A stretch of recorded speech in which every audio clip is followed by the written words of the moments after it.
Bienvenue dans Autrement Politique, l'émission qui décrypte sans détour l'actualité politique ivoirienne. Aujourd'hui, nous prenons le pouls d'un climat marqué par les tensions judiciaires et les enjeux de mobilisation auxquels sont confrontés les partis d'opposition. Entre perception populaire et stratégie partisane, où en est la Côte d'Ivoire à quelques mois de la présidentielle? On en parle tout de suite dans Autrement Politique, l'émission pour vous, pour nous, pour tous. Procédure ouverte, convocation, condamnation, la vie judiciaire en Côte d'Ivoire est de plus en plus rythmée. Mais que pensent les acteurs politiques et les citoyens de cette judiciarisation de la vie politique? Instrumentalisation ou opportunité? On en parle tout de suite avec l'honorable Abi Raoul, député maire de la commune de Marcory, vice-président et haut représentant du président du PDCI RDA du district d'Abidjan, ainsi que le docteur Ousmane Chérif, analyste politique, secrétaire national de la JPDCI urbaine. Bonsoir très chers invités. Bonsoir. Bienvenue sur notre plateau. Merci. Avant d'aborder le premier thème de notre échange, j'aimerais que vous partagiez avec les téléspectateurs le fait d'actualité qui vous a le plus marqué ces derniers jours. Honorable. Pour ce qui me concerne, je pense que c'est d'abord la marche qui devrait avoir lieu le jeudi et qui a été interdite par la préfecture. Et en 6 heures de temps, les militants du PDCI-RDA se sont mobilisés pour se retrouver à la maison du parti. J'ai été très impressionné de voir cette capacité de réaction. Ça m'a impressionné. Merci, honorable. Docteur? Alors moi, c'est plutôt la libération d'un syndicaliste qui s'appelle Ghislain Assi Dugari, qui avait été, à notre avis, injustement incarcéré pour avoir simplement revendiqué une prime. Et par certaines procédures judiciaires, il a été mis sous liberté provisoire hier. J'ai été vraiment, j'allais dire, assez soulagé de le voir sur les images retrouver sa famille. Merci à vous. On en revient au premier thème, à savoir l'actualité judiciaire de la Côte d'Ivoire. Est-ce que vous pensez que la justice ivoirienne est juste et impartiale? Déjà, la justice ivoirienne, vous savez, on vous juge en fonction de vos actions. En fonction de ce que vous faites, vous donnez une certaine impression au grand public. Aujourd'hui, depuis un certain moment, la justice de notre pays, de plus en plus, prend des décisions qui, même pour le commun des Ivoiriens, est incompréhensible. Et surtout, ce sont des décisions qui concernent des hautes personnalités politiques. Quand vous prenez le cas, par exemple, de M. Laurent Gbagbo, qui a été condamné pour avoir payé des salaires à un certain moment de la vie politique, pour avoir braqué la BCAO, a-t-on dit. Quand vous prenez le cas de M. Charles Blé Goudé, qui a été condamné juste parce que il a été condamné pour des faits pour lesquels il a déjà été libéré au niveau de la Cour pénale internationale. Quand vous prenez le cas, par exemple, de M. Soro Kibafouré Guillaume, qui est condamné pour une affaire qui datait de 5 ou 6 années avant. Donc, parfois, il y a des condamnations qui, même pour nous qui ne sommes pas des spécialistes du droit, qui nous font quand même poser des questions entre le rapport entre la politique et la justice. Donc, ça donne vraiment l'impression d'une non-impartialité de notre justice en Côte d'Ivoire. Merci, docteur. Honorable, votre avis sur la question? En tant que même juriste, j'ai toujours le respect de l'autorité de la chose jugée. Mais en espèce, je pense, comme dirait l'autre, trop, ça fait un peu trop. Je pense qu'on ne peut pas, dans un pays démocratique, utiliser la justice comme un instrument d'exclusion. Ça ne fait pas sérieux, ça ne présage pas de bon aloi. Il faut que nos hommes politiques comprennent que la justice, ce n'est pas un instrument pour éliminer les adversaires potentiels, mais la justice doit être libérée pour qu'elle soit elle-même indépendante. Quelle est votre opinion face à la recrudescence des procédures judiciaires à l'endroit des partis d'opposition? C'est malheureux. Je pense qu'un parti politique est créé pour compétir, pour aller chercher le pouvoir d'État. Un parti politique doit être respecté dans ses convictions. Mais lorsqu'on commence à faire de l'acharnement contre un parti politique, on a l'impression qu'on empêche ce parti politique de s'exprimer. Et je pense que ce n'est pas très bien pour la démocratie, ce n'est pas très bien pour un État, un jeune État comme la Côte d'Ivoire qui tend à se démocratiser. Je pense que les juges doivent prendre leur indépendance maintenant pour pouvoir permettre au jeu démocratique de se dérouler convenablement, pour permettre à chaque acteur qui veut s'exprimer de s'exprimer. La justice, elle doit être indépendante et elle doit être juste pour tous. Merci, honorable. Docteur, au regard des décisions judiciaires prises à l'endroit de leaders de partis d'opposition, notamment le président du PDCI-RDA, quel est votre regard sur les décisions prises? Oui, justement, le cas de notre président, le président du PDCI-RDA, c'est le plus flagrant des bourdes qu'on peut reprocher actuellement au système judiciaire. Déjà, quand vous voyez quelqu'un qui est élu en décembre 2023, dont la binationalité est, de notoriété publique, le monde entier sait que M. Tidiane Thiam est binational. Et plusieurs mois après, au départ, il faut reconnaître qu'il y avait eu certaine négligence du candidat. On s'est dit peut-être que c'était un candidat qui ne ferait pas le poids, qui vient d'arriver de l'extérieur, il n'aurait pas suffisamment l'étoffe pour challenger réellement le pouvoir en place.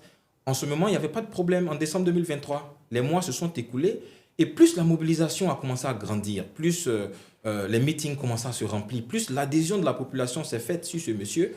À un moment donné, on a trouvé qu'il était trop gênant. Et c'est à ce moment précis-là que les procédures judiciaires ont commencé. Donc, quand on regarde la chronologie des plaintes qui sont faites à l'encontre de ce monsieur, on se rend compte que réellement, il s'agissait d'une procédure de peur. C'est-à-dire que ce sont des gens qui ont compris qu'ils partaient tout droit vers le palais présidentiel et donc on doit l'en empêcher obligatoirement. Donc, plusieurs, incongruités ont été vues dans ces différentes procédures, mais en même temps, la plus grande et la plus visible, c'est celle du refus du certificat de nationalité. La procédure judiciaire qui était en cours c'est-à-dire que débute en 87 et se termine en mars 2025. Quelqu'un fait une demande d'un certificat de nationalité qui n'a rien à voir avec cet intervalle-là. C'est-à-dire c'est une demande d'un certificat dans une période où on est sûr que le monsieur serait ivoirien, selon eux-mêmes leurs propres termes. Et on lui refuse le certificat de nationalité. Et après, on vient dire qu'il ne s'agit pas d'une procédure sur la nationalité. Donc, il y a tellement eu d'incongruités dans cette procédure, il y a tellement eu de revirements. Vous avez vu la dernière note du ministre de la Justice qui écrit une première chose et puis après qui vient dire une seconde chose. Pour moi, il y a tellement eu de revirements dans cette procédure judiciaire-là qu'il est évident qu'il s'agit de la peur d'un candidat. C'est un candidat qui, effectivement, est aujourd'hui en tête de liste des intentions de vote et c'est celui qui a le plus de chances de remporter l'élection présidentielle de décembre 2025. Merci. D'octobre 2025. Merci, docteur. Honorable, quel impact ces affaires judiciaires peuvent-elles avoir sur la confiance qu'ont les citoyens vis-à-vis des institutions judiciaires du pays? Ça crée le doute.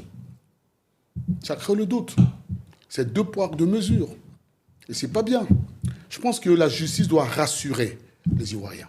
Notre justice n'est pas en train de rassurer les Ivoiriens. Bien au contraire. Notre justice est en train de montrer qu'elle est manipulée. Et ce n'est pas bien. On a des grands magistrats, on a des juges de renom, on a des gens qui sont formés à un niveau très élevé. Quand vous les prenez individuellement, vous sentez qu'ils ont la poigne. On fait des débats de fond avec eux, ils comprennent tout à fait. Mais dès qu'ils ont revêtu la toge, qu'ils doivent rendre une décision judiciaire, on sent qu'ils ne sont pas tout à fait libres. Et c'est malheureux.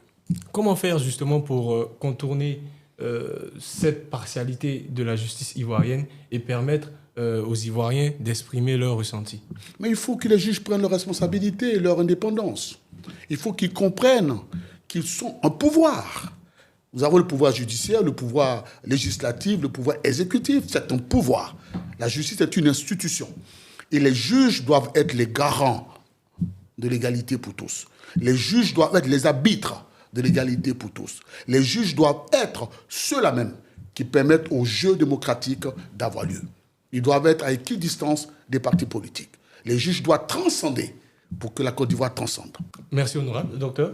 Comme le haut représentant le dit, c'est une question de confiance entre la population et l'appareil judiciaire. Vous savez, ceux qui ont mis en place la démocratie, ils ont souhaité qu'il y ait une séparation complète entre tout ce qui est exécutif et tout ce qui est judiciaire.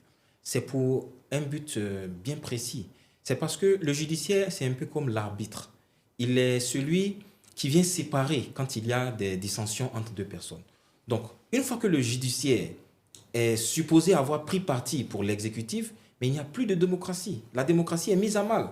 Donc, c'est très important que le judiciaire continue de rassurer. Vous savez, juste avant cet épisode du président Tidiane Thiam, il y a eu un épisode quand même qui tendait à faire douter de la justice, qui était l'épisode Koumé Bakary. Je n'ai pas tous les éléments du dossier, mais l'épisode Kwame Bakary, dans comment je vais dire ça, dans la perception populaire, on a eu vraiment l'impression qu'il y avait eu injustice. Quelqu'un qui a été accusé d'avoir spolié des terrains, je dis accusé parce qu'il est encore supposé être innocent tant qu'il n'est pas condamné. Donc, il est accusé d'avoir spolié des terrains, il n'a jamais pratiquement été arrêté. La procédure judiciaire a pris un long moment, c'est-à-dire ça a vraiment pris beaucoup de temps. Avant, jusqu'à aujourd'hui, elle n'est pas encore terminée. Mais certaines personnes sont arrêtées le même jour. Elles sont jugées, elles sont déclarées finalement en flagrant délit. Et très souvent, ce sont des gens qui sont dans l'opposition. Donc, on se dit finalement que quand on est proche un peu du pouvoir, quand on a des accointances avec certaines personnes du pouvoir, nos procédures judiciaires prennent beaucoup de temps. Mais quand on est loin du pouvoir, quand on est surtout dans l'opposition, les procédures judiciaires sont ultra rapides et puis elles débouchent très souvent sur des décisions qui sont à l'encontre de ces personnes-là. Donc, il y a vraiment une rupture de confiance qui est progressive avec les populations. Mais en même temps, je rebondis sur ce que monsieur le représentant tout à l'heure a dit. Nos juges sont très compétents, que ce soit sur le plan national comme sur le plan international. Tous nos juges ont toujours démontré un certain niveau de compétence. Donc, il ne s'agit pas pour nous j'allais dire ternir l'image de la compétence des juges. Ils sont très compétents. Le seul problème, comme l'a dit le président Tidiane Thiam lors d'un panel sur les réseaux sociaux, il a dit la seule difficulté, c'est les interférences. C'est trop d'interférences avec l'appareil exécutif. Il faut que l'exécutif reste dans l'exécutif et que le judiciaire se contente de juger. Mais le pouvoir judiciaire s'appuie sur des textes de loi qui existent, notamment le code électoral. Est-ce que vous pensez que le pouvoir judiciaire est en erreur en s'appuyant justement sur ces textes? Oui, mais déjà, il faut rappeler qu'en Côte d'Ivoire, certains hommes politiques se sont déjà plaints de ce cas pareil. C'est-à-dire qu'on a par exemple le président de la République actuelle qui a dit, je crois en 2000, que le code électoral est un obstacle à ma candidature. C'est-à-dire que parfois, certaines personnes peuvent utiliser un article d'un code, parfois le torpiller, le contordre, faire en sorte qu'on puisse l'appliquer de façon injuste à quelqu'un, alors qu'en réalité, ça ne s'applique pas à lui. Donc nous l'avons dit plusieurs fois, l'article 48 du Code électoral ne s'applique pas à notre candidat, le président Tidiane Thiam. D'abord, ça ne s'applique pas, et même la procédure qui a été utilisée, l'article 83, demande à ce que ça soit initié par le procureur. Ça n'a pas été initié par le procureur, ça a été directement initié par des citoyens lambda, ce qui va vraiment à l'encontre de l'article 83. Et donc, ni la procédure, ni l'article ne concernait notre président, mais finalement, la chose a été jugée à son encontre. Donc, pour nous, ce n'est pas des textes de loi qui sont utilisés, ce sont des contorsions qu'on fait et qui sont manipulées. Le seul objectif, c'est d'empêcher un candidat très sérieux de compétir à l'élection présidentielle. Merci, docteur. Honorable, quelle solution proposez-vous aux partis d'opposition pour contourner justement cette malice, cette impartialité du pouvoir judiciaire? D'abord, je voulais rebondir sur le fameux article 48. Allez-y.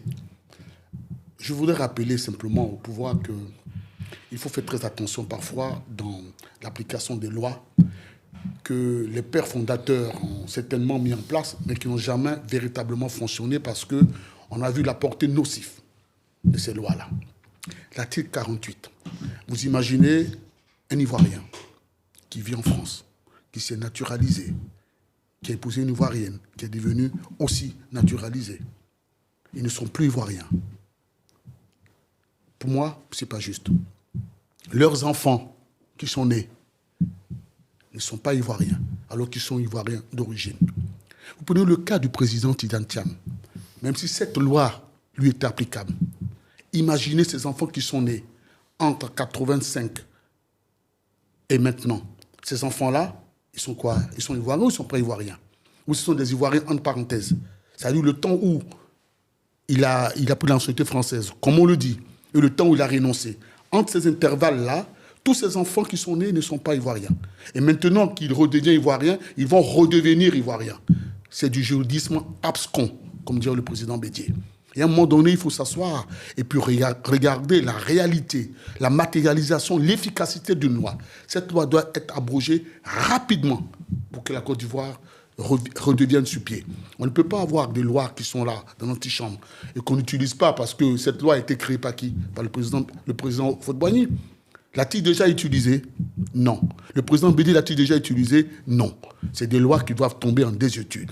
On ne peut pas réveiller des lois comme ça pour exclure des Ivoiriens dignes.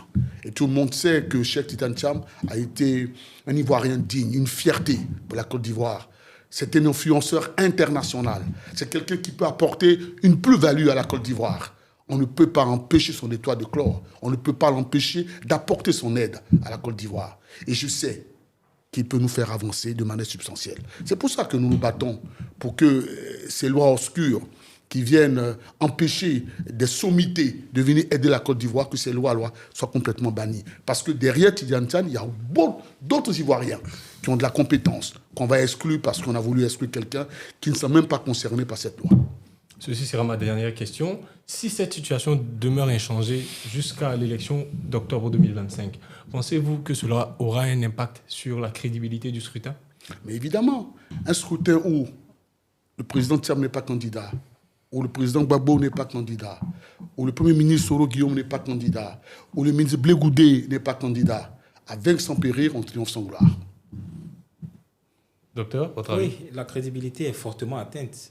Comme le haut représentant vient de le dire, peut-être qu'il faille simplement déclarer le vainqueur, nommer peut-être le prochain président de la République et puis voilà, qu'on avance. Parce que si c'est pour éliminer tous les grands candidats, tous les candidats sérieux à la compétition, et puis finalement, soit se désigner soi-même ou désigner un dauphin pour prendre la présidence de la République, vaut mieux qu'on passe à une nomination.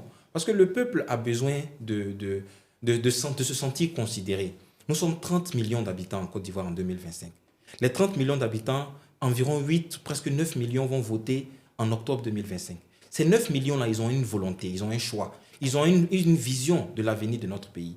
On ne peut pas leur imposer un candidat, on ne peut pas leur imposer un président de la République. Il faut laisser les Ivoiriens choisir. Nous tous, nous avons, la capacité de parler à ces Ivoiriens, de leur dire, voilà l'offre politique que nous vous proposons avec le président Tidjane Thiam. Libre à eux de dire, nous adhérons ou nous n'adhérons pas. Vous avez fait des critiques sur lui, en disant qu'il a fait 23 ans à l'extérieur du pays. Vous avez dit que c'est un candidat en soi. Vous avez manipulé des gens à gauche et à droite. Après tout ceci, laissez les Ivoiriens, après toutes les critiques que vous avez formulées, laissez les Ivoiriens faire leur choix. De toutes les façons, aujourd'hui, je termine sur ça. Pourquoi le président Tidjane Thiam est finalement devenu plus populaire que pratiquement tout le monde? Parce qu'en fait, il y a ce qu'on appelle le triangle de la persécution. Le triangle de la persécution est composé d'un persécuteur, un persécuté et un témoin. En politique, en l'occurrence, le persécuteur, c'est celui qui veut éliminer les candidats. Le persécuté, c'est celui qu'on insulte tout le temps. Et le témoin, c'est le peuple. Aujourd'hui, dans le triangle de la persécution, le peuple prend toujours fait et cause pour le persécuter. Ils ont persécuté le président Thiam depuis sa prise à la tête du parti. En décembre, on a annulé le congrès, on a tout fait pour ne pas qu'il soit candidat. Et aujourd'hui, en tant que persécuté, le peuple l'a aimé, le peuple a adhéré à son projet et malheureusement, c'est un chemin qui est irréversible. Merci. Un dernier message à l'endroit des témoins, notamment les téléspectateurs ivoiriens. C'est le peuple. Le message que je vous lance, c'est que nous avons l'avenir de notre pays qui est en jeu. Ce n'est pas le président Thiam ou le président Gbagbo ou le président, le premier ministre Soro Guillaume. Ce n'est pas d'eux en tant que personnalité ou en tant que personne qu'il s'agit. Il s'agit en fait de l'avenir d'un pays. Il s'agit en fait de la possibilité pour un peuple de se choisir lui-même un destin. On ne peut pas nous imposer un avenir que nous n'avons pas choisi. Donc, je lance vraiment cet appel à l'ensemble des Ivoiriens, ceux qui nous regardent sur ce plateau. Nous avons un choix déterminant à faire pour 2025. Ça n'attendra pas 2030 ni 2035. Ce choix de 2025-là, c'est que nous nous battons pour que nous ayons la possibilité de choisir le candidat qui nous sied. Et en même temps, même nos frères et amis qui sont du RHDP, ce combat-là, il est le vôtre aussi. Moi, je parle avec beaucoup de personnes qui sont du RHDP qui me disent « Je ne suis pas d'accord que nous ayons exclu un candidat de cette façon ». Donc, laissons le choix aux Ivoiriens de choisir celui qu'ils pensent être la meilleure personne pour conduire leur destin et leur avenir. Merci. Honorable. Eh bien, moi, j'ai encore foi. Je pense qu'il n'est pas encore tard. Et j'espère véritablement que les hommes politiques vont se ressaisir et qu'avant octobre, il y aura un dialogue au sommet pour permettre à tous les candidats potentiels d'être candidats, pour compétir, pour que les Ivoiriens choisissent le meilleur d'entre eux. J'ai foi et j'espère bien que celui qui a le pouvoir suprême permettra cela pour que la Côte d'Ivoire avance, pour nous éviter encore des tracasseries. J'ai foi en la Côte d'Ivoire, j'ai foi à ce que ce peuple-là peut faire encore des choses bien pour nous. Merci, honorable. À quelques mois du scrutin présidentiel, une question se pose. L'opposition est-elle capable de rassembler? Entre division interne et pression du pouvoir, la bataille pour la mobilisation est plus que jamais stratégique. Très chers invités, j'aimerais savoir si vous pensez que l'opposition a la capacité de mobiliser la population ivoirienne en l'état actuel des choses. Oui, déjà, l'opposition a déjà commencé à mobiliser. Depuis l'exclusion des différents candidats de la liste électorale et du scrutin, l'opposition a déjà commencé des meetings de mobilisation. Donc ces meetings, en très grande majorité, mobilisent le peuple. Vous avez vu le récent meeting au siège du PDCI RDA, où le haut représentant qui est sur ce plateau a permis à ce qu'il y ait une immense mobilisation. Nous étions tous présents. Et c'est tellement beau de voir que nous accordons tous pour que c'est cette mobilisation-là qui va permettre de mettre la pression sur le pouvoir. Donc c'est quelque chose de magnifique. Et j'allais dire, la mobilisation va continuer en étant crescendo. Je pense que les jours et les semaines à venir vont voir encore le peuple sortir de plus en plus dans les rues. Merci, docteur. Honorable, la nécessité d'une RLE tant exigée par l'opposition semble ne pas trouver écho au sein de la population. Pourquoi cela, selon vous? Alors d'abord, je voudrais parler de la mobilisation des peuples, parce qu'à un moment donné, la politique, c'est aussi des rapports de force, à un moment donné. Et je pense que l'opposition, nous ne sommes pas une opposition guerrière, nous ne sommes pas une opposition qui fait des coups d'État. Nous allons utiliser tous les armes à notre possession pour montrer à l'État de Côte d'Ivoire que la majorité des Ivoiriens veulent des réformes. Donc ce que la loi autorise, c'est des marches, c'est des meetings. Et nous allons en user, en abuser d'ailleurs, pour que le pouvoir comprenne que nous sommes des démocrates et que le peuple est avec nous pour que ce pouvoir-là daigne aller dans le sens du peuple. Maintenant, votre question, vous pouvez me la répondre, s'il vous plaît. La nécessité d'une RLE tant exigée par les partis d'opposition semble ne pas trouver écho au sein de la population. Pourquoi est-ce que les populations n'exigent pas elles-mêmes, justement, une nouvelle RLE comme le fait les partis d'opposition? Mais justement, quand nous appelons à manifester, nous appelons à manifester sur des thèmes précis. C'est d'abord non au déni de nationalité du président Thiam, mais c'est aussi la réforme de la CEI, mais c'est aussi de faire une nouvelle RLE. Donc je pense que les populations adhèrent à ces messages-là. C'est pour ça qu'ils sortent de plus en plus. Parce que nous dire qu'on va faire un enrôlement après les présidentielles, je trouve que ça n'a pas de sens. Parce que la reine des batailles, c'est justement la présidentielle. Si on doit faire une RLE, il faut la faire maintenant, avant, pour permettre à tous ceux qui veulent participer à la reine des batailles de le faire. Mais si on fait une RLE après les présidentielles, je ne vois pas le sens. C'est un non-sens. Mais normalement, durant la phase de réclamation, les populations n'ont pas fait beaucoup de requêtes vis-à-vis de la CEI, comme l'avaient indiqué les partis d'opposition. Pourquoi est-ce que les populations ne sont pas mobilisées pour faire ces réclamations? Vous savez, il y a des choses qui ne sont pas explicables, parce que les populations ne sont pas intéressées à ces choses-là, parce qu'ils estiment d'ailleurs que quand vous ouvrez une RLE, ils vont aller s'inscrire. Mais les réclamations, c'est quoi? C'est ceux qu'on a déplacés, c'est ceux qu'on ne voit pas le nom. Donc, ils font des réclamations. Mais ça n'a pas d'impact parce que les populations s'adossent sur les partis politiques que nous sommes. Et quand vous avez 15 jours de réclamation à faire et que dans les CEL, on ne prend que 15 ou 10 personnes par jour, des fois, c'est décourageant. À Makori, par exemple, nous avons eu près de 1000 réclamations. On aurait pu en faire plus, mais les machines ne permettent pas d'aller au-delà. Et je pense que c'est un peu général partout. C'est techniquement, ce n'était pas possible. Nous, par exemple, si on nous laissait un peu de temps et que les machines étaient rapides, on aurait pu faire 8000 réclamations. Parce qu'on avait des potentiels, on avait 8000 potentiels réclamations à faire. Mais c'est 15 par jour, parce qu'il y a 2 machines. Voilà, 2 fois le maximum, c'est 20 par jour. Si vous prenez 20 multiplié par 10 jours, ça ne fait pas beaucoup de choses. Merci, honorable. Docteur, au-delà de l'exemple cité par l'honorable, est-ce qu'il y a d'autres éléments qui rendent compliqué l'implication des populations dans l'existence d'une nouvelle RLE? Bon, déjà, il faut rappeler que la commission électorale indépendante a quand même joué un peu avec les partis politiques. La loi oblige la commission électorale indépendante à faire une RLE chaque année. Et on est en année électorale, c'est-à-dire que l'élection la plus importante du cursus électoral, c'est l'élection présidentielle. L'opposition exige une RLE avant les élections et avec des subtilités juridiques, le président de la CEI nous répond qu'il fera une RLE après les élections. C'est vraiment, c'est étonnant. C'est comme si on disait à un élève, vous pouvez étudier vos cours, mais après l'examen. Si l'examen finit, vous pouvez toujours étudier vos cours. Ça n'a aucun sens. Même le minimum de logique nous permet de comprendre que la RLE, elle est nécessaire avant les élections. Mais en même temps, si on fait une RLE après les élections, à quel moment on va la faire? Il y a tout un processus qui sera fait juste après l'élection présidentielle, jusqu'à ce que le président soit investi dans sa nouvelle fonction de président après 2025. Donc, tout ce processus-là ne permet pas une révision de liste électorale après octobre. Donc, une chose aussi qui est quand même assez surprenante, c'est qu'on a déjà eu des cas pareils. En 2020, nous avons fait une RLE entre juin et octobre. Nous ne sommes même pas encore en juin, nous sommes actuellement en mai. On a encore largement la possibilité de faire une RLE avant 2025. Donc les arguments qui ont été donnés par la commission électorale indépendante ne tiennent pas. Et nous pensons que c'est, comme il a dit, ce n'est pas de la malice. En fait, c'est de la malice. La réalité, c'est que le président de la commission ne veut pas faire une RLE parce qu'on ne veut pas que le peuple s'exprime correctement. Maintenant, vous avez parlé des réclamations que le peuple fait concernant la liste électorale.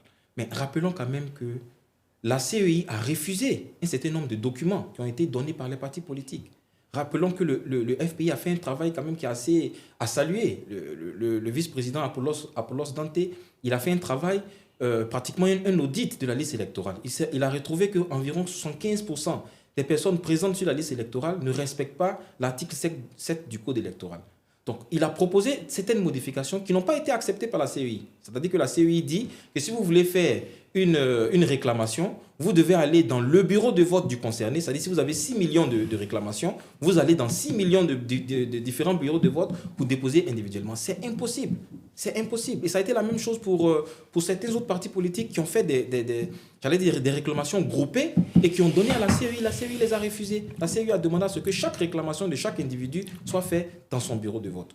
Donc, moi, je pense qu'il y a une volonté manifeste de la CEI de ne pas rendre transparent le processus électoral. C'est une exigence du PDCI-RDA, mais c'est encore plus une exigence, d'autant plus qu'on dit que notre candidat n'est pas sur la liste électorale et que s'il y a une révision en 2025, il pourrait s'inscrire sur la liste électorale. C'est tellement, ce sont des artifices qui sont tellement visibles, qui sont tellement, qui sont tellement programmés pour enlever un candidat sur la liste électorale et l'empêcher de compétir. Oui, je voudrais, avec l'application de l'article 48, rappeler simplement à la CEI qu'avec l'application de l'article 48 au président Cheikh Tidiane Thiam, même s'ils ne sont pas concernés, il y a aujourd'hui une nécessité d'un audit de la liste électorale. Pourquoi? Parce que tous les binationaux qui y figurent, dorénavant, ne doivent plus figurer. Donc, il y a forcément une nouvelle RLE à faire pour permettre à tous ceux qui sont inscrits indûment sur la liste électorale de quitter la liste électorale. Parce vous prenez la diaspora, on a à peu près 20% des Ivoiriens de la diaspora qui ne vont pas figurer sur la liste électorale. Même en Côte d'Ivoire, tous les binationaux qui ont pris notre nationalité, de fait, ne sont plus Ivoiriens. Donc, ils ne peuvent pas figurer sur la liste électorale. D'où la nécessité de nous refaire une autre RLE avant les présidentielles, pour que cette liste électorale, qui est maintenant caduque, soit réactualisée. L'enjeu est important. Merci. On avance à grands pas vers l'élection présidentielle. Comment est-ce que vous communiquez avec les partisans de vos formations politiques de sorte à ce qu'ils restent alignés avec ces exigences? Oui, aujourd'hui, par exemple, si nous sommes un parti politique, on va faire des revendications. Nous sommes en coalition avec d'autres partis d'opposition. Nous avons un grand meeting le 31. C'est les sujets qui sont d'actualité. Nous allons communiquer à nos militants qu'aujourd'hui, il faille que tous ceux qui sont indûment inscrits sur la liste électorale soient dénoncés, pour que l'État prenne ses responsabilités, pour que l'État constate lui-même que notre liste électorale aujourd'hui n'est pas fiable. Puisqu'avec l'article 48, il y a au moins 10% de personnes qui quittent la liste électorale. Donc si on veut être rigoureux jusqu'au bout, alors soyons logiques, soyons conséquents envers nous-mêmes, il faut épurer la liste électorale de tous les binationaux qui ne méritent pas d'être sur la liste électorale. Merci, honorable. Docteur, comment mobiliser davantage les militants des partis d'opposition? Bon, déjà, pour mieux mobiliser les militants, il faut qu'on leur explique pour qu'ils comprennent mieux les enjeux. Parce que beaucoup de personnes pensent qu'une révision de liste électorale, ce n'est qu'une goutte d'eau dans le marécage politique actuel. Pas du tout. Une révision de liste électorale donne encore plus de légitimité à cette élection. Nous sommes 30 millions d'habitants, nous avons environ 8,7 millions de personnes actuellement inscrites sur la liste électorale. Donc, le corpus électoral devrait être autour de 14 millions de personnes. Donc le gap est très important. Toutes ces personnes-là qui peuvent être sur la liste électorale et qui ne le sont pas, sont des gens qui ont aussi des choix, qui ont aussi des volontés pour l'avenir de ce pays. Donc nous devons faire tout pour que le peuple comprenne l'importance d'une révision des listes électorales en 2025. Mais au-delà de ça, je pense qu'on doit aussi convaincre la CEI, parce que la CEI n'a pas trop de pression actuellement. Si vous remarquez bien, on est dans une circonstance où la commission électorale, j'allais dire, est peinarde, quoi. C'est-à-dire que les partis politiques font leurs revendications, la commission elle-même, elle semble ne pas vraiment entendre les revendications des partis politiques. Donc, il faut mettre plus de pression sur la commission électorale. Il faut qu'il y ait des échanges avec les partis politiques, que ce soit continu, et que la population sache aussi qu'elle a des exigences vis-à-vis de cette commission-là qui est payée de son argent. Je rappelle que 27,5 milliards de francs CFA ont été décaissés en 2025 sur le budget pour qu'il y ait une révision des listes électorales. Ce n'est pas de l'argent qui vient de la poche d'un individu, c'est de l'argent de l'État, c'est de l'argent du peuple. Donc, nous avons l'obligation de prendre cela comme une exigence, que le peuple se mobilise, mette la pression sur la commission électorale indépendante pour que nous aboutissions à cette RLE de 2025. Un dernier message à l'endroit des acteurs politiques ou des téléspectateurs ivoiriens? Mais je voudrais simplement m'adresser au chef de l'État, son Excellence Alassane Ouattara, pour lui dire que lors de sa dernière intervention à la Nation, il a promis aux Ivoiriens une élection ouverte et transparente. Je sais qu'il saura tenir sa promesse pour permettre à notre si beau pays de rentrer dans le Conseil des Nations démocratiques. Cette élection, nous la voulons ouverte, transparente, mais aussi inclusive. Et nous savons compter sur sa bonne foi. Docteur? Oui, l'appel que je lance, c'est vraiment à la population, c'est vraiment à l'ensemble du peuple, à toutes ces personnes qui rêvent d'une Côte d'Ivoire différente de la Côte d'Ivoire actuelle. Nous avons vécu beaucoup de choses en Côte d'Ivoire. Beaucoup de nos pères, de nos mères se sont battus pour que nous ayons la Côte d'Ivoire dont nous avons hérité aujourd'hui. Nous avons aussi l'obligation de nous battre pour une Côte d'Ivoire meilleure que celle-là. Nous ne nous battons pas contre un individu, encore moins contre un parti politique. Nous nous battons pour une idée de la Côte d'Ivoire, une Côte d'Ivoire qui est nouvelle. Donc aujourd'hui, c'est porté par plusieurs personnes. Chacun peut avoir un choix différent de l'autre. Il est important que nous ayons une élection qui soit inclusive pour que l'ensemble des candidats soient sur la ligne de départ et que le peuple, dans sa majorité, choisisse la personne qui est le plus à même de conduire ce pays. Donc c'est pour ça que je lance un appel. Vraiment, je voudrais que le peuple s'imprègne de cela. Il faut que nous nous battions pour une inclusivité de l'élection. C'est vrai que le président de la République, dans son discours à la nation, n'a pas utilisé le mot inclusif, mais c'est une exigence de la démocratie. On ne peut pas avoir une démocratie sans élection inclusive. Donc vraiment, je lance cet appel-là à l'ensemble de la population, que ce soit sur le plan national, que sur le plan international. Mobilisons-nous, soyons prêts dans les marches, dans les sittings, soyons prêts pour que la pression soit sur le côté du gouvernement et que nous ayons vraiment gain de cause à la fin. Je rappelle que nous avons un grand sitting qui sera fait en face du Parlement européen le vendredi 16 mai. Il faut que tout le monde se mobilise dans la diaspora. Il faut que tout le monde se mobilise. C'est en Belgique, c'est à 15h00. Tout le monde doit se mobiliser pour que nous soyons présents pour ce sitting-là. Parce que la communauté nationale a aussi son point de vue, mais la communauté internationale a aussi une part très importante dans l'inclusivité d'une élection en Côte d'Ivoire. Donc mobilisons-nous, soyons tous présents. Il faut qu'il y ait des millions de personnes, des milliers de personnes soient présentes devant le Parlement européen pour que ça fasse vraiment tache d'huile et que nous aboutissions à cette élection qui est à la fois transparente, démocratique, mais surtout inclusive. Entre pression judiciaire et enjeux de mobilisation, l'opposition est à la croisée des chemins. Une chose est sûre, 2025 se prépare dès maintenant et sur tous les fronts. Merci à nos invités d'avoir répondu à notre sollicitation et merci à vous très chers téléspectateurs de nous avoir suivis. Nous vous donnons rendez-vous dans une semaine pour un nouvel épisode d'Autrement Politique.